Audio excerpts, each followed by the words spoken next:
Ngayon, tinatawag ko kayo para hingin sa isip kung ano pwede gawin action sa laban. Ang pwede action sa ginagawa niyo. Ikaw.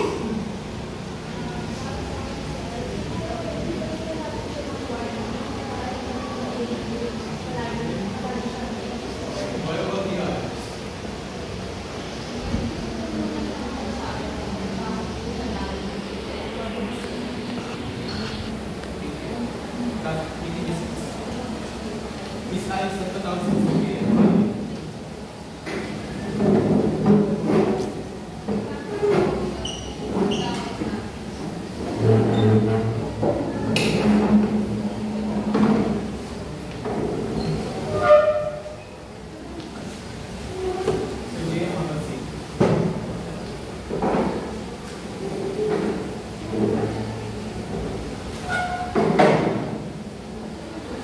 Napapansin ko lang ito ngayon. Meron ka bang problema? Medyo masyado kung malayo po kasi yung bayan namin dito. Kung gano'n naman, pwede ka naman once na maaaraw. Kaya kung gano'n ng workplace mo, ay work mo, ay place mo ng lapit sa workplace mo. Actually po, naghanap na po ako ng malapit dito sa workplace natin. Okay, kung gano'n. Napag-usapan namin yung dito at pwede gawin sa action mo. At yun ay bigyan ka ng warning sa mga ginagawa ka. Hindi kasi pwede na ganyan lagi ka ganyan. Kasi nakaka-affected sa ibang workplace mo. Pwede sila magkaroon ng direction sa iyo. Kaya binibigyan ka kaya namin yung warning. At kung ulitin mo yan, I'm sorry, pero kailangan ka namin bigyan ng mas mabigat na action. Okay po. Sorry po, hindi na po ito makulit at pag-ubutin ko sa trabaho. Okay, thank you. Hindi ko.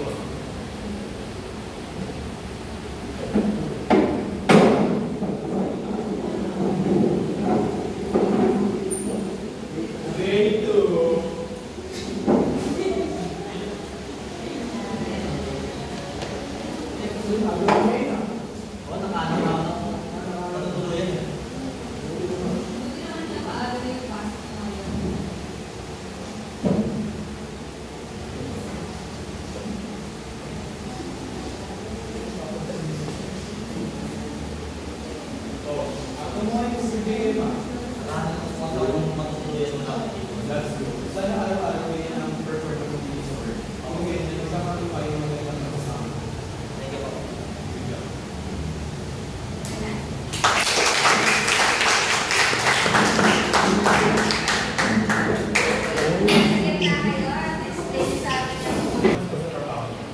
Then, parang hindi po namin. Step ko na parang yun lang yung solution po namin na magpatong po kami agad ng mabigat na action. Para nangingi muna po kami ng insight sa employee kung ano po dapat na gawin tama.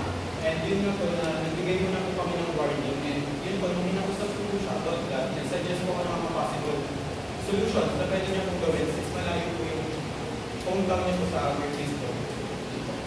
Meron ba? May ano yung other roommates? Wala? Okay. How about the other rooms? May comments kayo? Comment? Meron? Oh, yeah. Based na kasi sa pinalitan, okay na po siya beyond like, so maliit yung sa employee. Tapos, ang napansin pa kasi namin na, imbis na siya yung unang, nilalitan, nakita mo mo ba yan. Kasi syempre may personal reason yan. Ang nangyari kasi, humingi ka muna agad ng feedback. So, parang na-left out siya, parang for me, as an employee, parang mas lalo mo perfect na, ano ba yung pagkakamali mo, pero parang mas lalo mawawala na lang. Dahil dun sa and then yung friend na nakakausap na siya, parang mawala yung empathy doon na, okay, naiintindihan kita na ganyan yung pinagdadaanan mo, then ayun, parang kulang pa rin sa confidence, pero confidence na.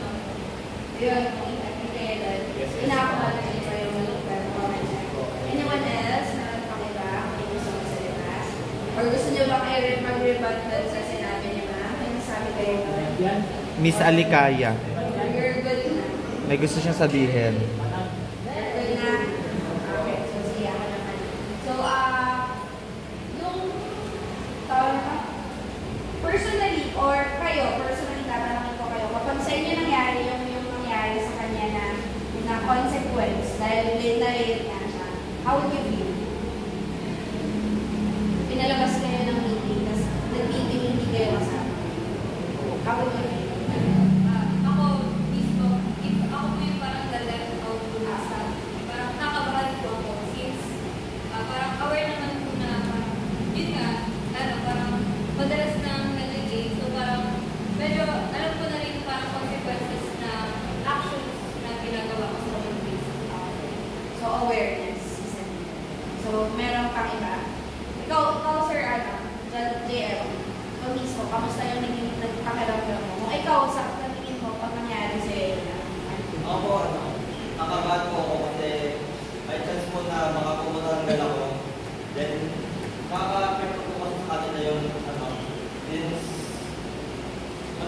po yung performance ng team nila.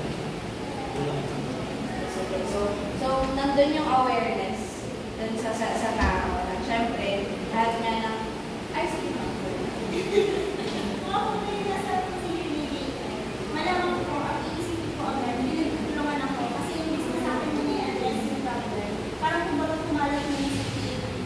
So, kumbaga bago ko maitama yung mali ko, nalibert na agad ako ng mali. So, magiging uncomfortable lang na mag-do sa space. Okay. So, dito, sa team na to, sa self-awareness, siyempre, aware sila dun sa ginawa niya ng problema or sa naging problema.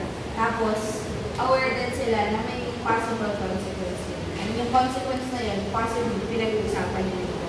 Then dito naman sa side na to, parang yung ano siya, ang pakaramdam niya is na may bypassing na nangyayari na instead nga naman, ako yung may problema, ako yung nag-cause ng problem, bakit hindi ako agad yung tinanong or yung kinausap ko nila. Parang in a way na, pwede ganun yung ma-feel ng empleyado. Pero ang gusto ko lang i-comment yung sa inyo, yung sa way ninyo na in-address yung sa problem na. So, pinakita nyo agad yung consequence sa kanya pa lang, doon sa unang scenario pa lang. Which is, hati nga yung opinion natin sa part na yun. Tapos, mahingi rin kayo ng feedback from other employees na nakakaranas or naapektuhan ng pagkalit niya. Then, after naman nun, yun din yung hinahanap ko kanina, bakit parang tanong ko din, ba't hindi siya kinausap? Parang pinaalis agad siya dun sa ganun. Pero kinausap, may balak naman pala talagang kausapin siya. At yung naging pag-uusap naman ay may magandang kinalabasan. Diba? So, pina-acknowledge, tinanong mo ano yung reason, yung root cause, bakit nagiging late or bakit late siya. Just may root cause naman talaga. Tapos, nangingirin ng, tawag na ito, nagbigay lang kayo ng